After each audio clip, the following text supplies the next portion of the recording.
Yes, Yes, sir. sir. Okay, fine.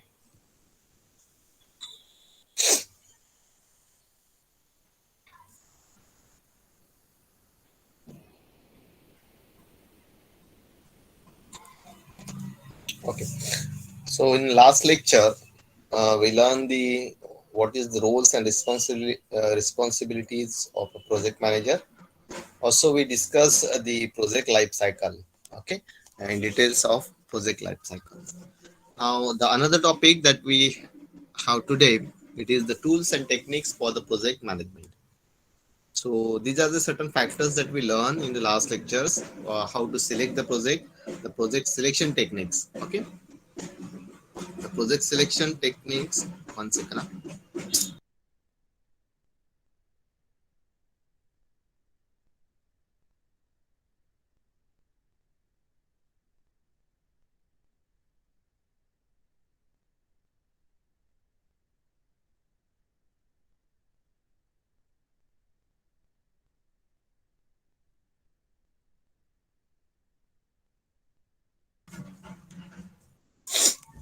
Okay, fine.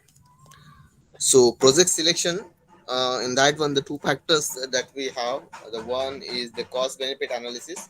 We do the cost benefit analysis, and the another one the risk and the sensitivity. Also, we cover the topic project execution planning techniques.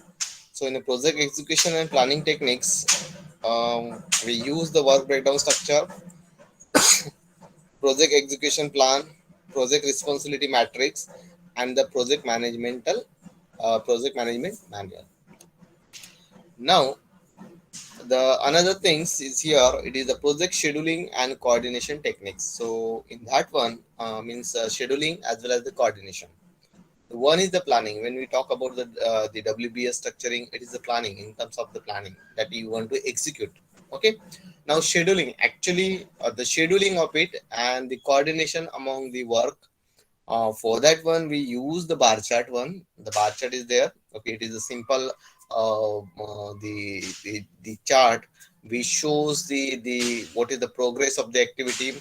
It is also show how much time is needed, but it is in a graphical way. And as we know that rather than we are reading the theoretical part, it is better if it is in a picture form.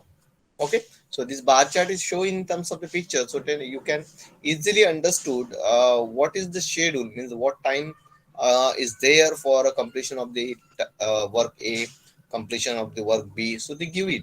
Okay, yes, we will see details how the bar charts to be drawn and all.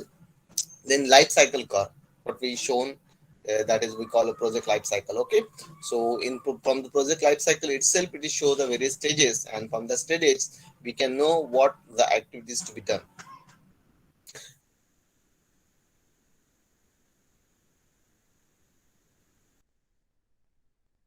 as well as the planning.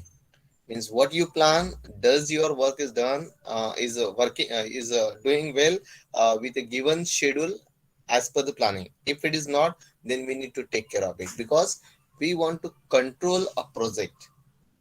And when we want to control a project, that time what we have to do, we need to take a follow-up. How we can take a follow-up? Then by using this line of balance, we can easily understood where is our project. Not only that one, but also it is refer that there are the certain activities are dependent, and the some activities are independent.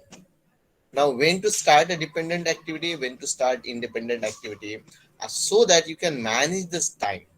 Managing is very very important. Okay, it means say there is one example I would like to give. If you want to construct a building, while doing in the construction, say the for the floor you required a 1 week, and for the brick you required a 2 week.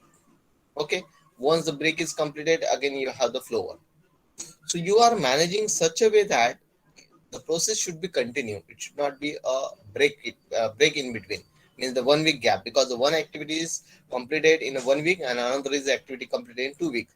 So is it possible for me to make both the activities in a continued manner? Then I need to work on it, and that we call it as line of balance. Okay. The another technique is very very important, and even we have the numericals based on this one, and that is the networking techniques. In networking techniques, there is a PERT and the CPM.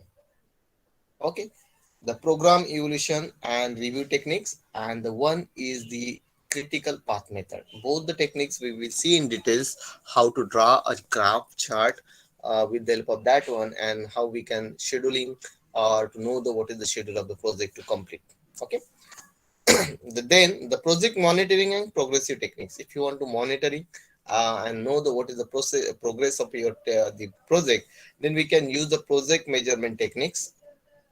Also we can use the performance monitoring techniques, because ultimately if you want to control the things, in that cases it is very very important to take a follow up, to monitor the things, measure the things, see is it as per the planning or not, and then only it is possible for you to control, otherwise you can't control it. Okay, just like in our curriculum, uh, in our degree curriculum, I want to give the example, that is, if you accumulate the assignment or the tutorial, then it is very difficult to control, it is very difficult to manage, to submit the assignment, to submit the practicals, to submit the progress project progress and all, because we are accumulating the tasks, we are not doing the task as per the time, as per the schedule, and that's why there is accumulation of the lots of activities, and now it's very difficult for to handle all these activities. Okay.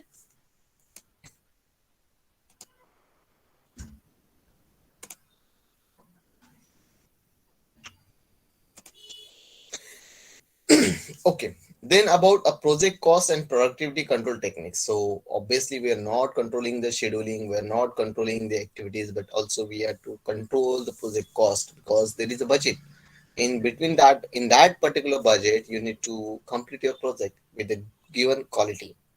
Okay, so here the project cost and productivity control techniques. Here we can use the productivity budgeting techniques. Okay, and the one is the value engineering. The, both the things is very very important for the productivity as well as for in terms of the cost.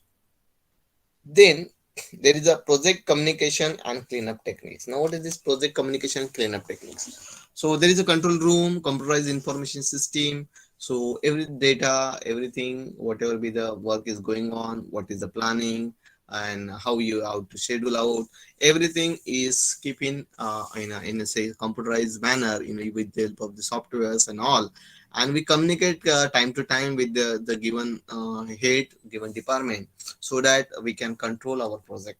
Okay, so these are the various tools or the techniques that we use. Okay, tools means what? Especially we take the help of the some softwares, the computer. Okay, the techniques is going on, so from the past experience we know what type of the things that we need to do, what type of the things that we need to avoid, how we can do the project with a given time period, with a given standard. Okay, so for that one, cross checking is important, a follow up is important. Fine. And all these things is not possible for a manager or for the head of the department for that particular the work, to just to remember the things. Okay, it is need to on paper, because all the times the person who is be here, the person who is leading at the starting may not be the up to the end, he may be leave, or he will be just to go again return to their own department. So that time a new person comes, and again everything should be make in the in on the paper. And for that one, it's very important for us to use these tools and techniques for the completion of a project.